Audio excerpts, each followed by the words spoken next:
आपके chief minister अपने आप को चीफ मिनिस्टर नहीं समझते हैं, असम के राजा समझते हैं। और असम का राजा 24 घंटे कभी अदानी को, कभी अंबानी को आपका धन, आपकी जमीन देने में लगे हुए हैं। मगर अगर आप उनकी आवाज अच्छी तरह सुनोगे, टीवी में अगर आप उनको अच्छी तरह देखोगे, तो आपको पता लगेगा कि आवाज के पीछे डर है। बड़ी बड़ी बातें करते हैं, चिल्लाते हैं, मगर आप आज जाकर टेलीविजन पे उनका चेहरा देखना, उनकी आवाज सुनना, और आपको दिखेगा कि उनकी आवाज में, उनके दिल की गहराई में डर है। क्योंकि वो जानते हैं कि एक ना एक दिन कांग्रेस के जो बब्बर शेर हैं, उन्हें पकड़ के जेल के अंदर डाल देंगे।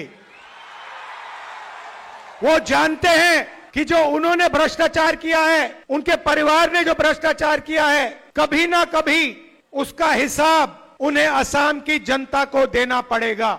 मैं बिना सोचे समझे नहीं बोलता हूं, और आमतौर से मैं जो बोलता हूं वो होता है।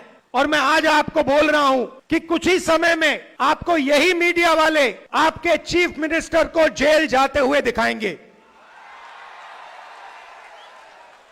और इससे उनको ना मोदी बचा पाएगा, ना अमित शाह बचा पाएगा। आप देखना, वो जेल के अंदर आपको दिखेंगे।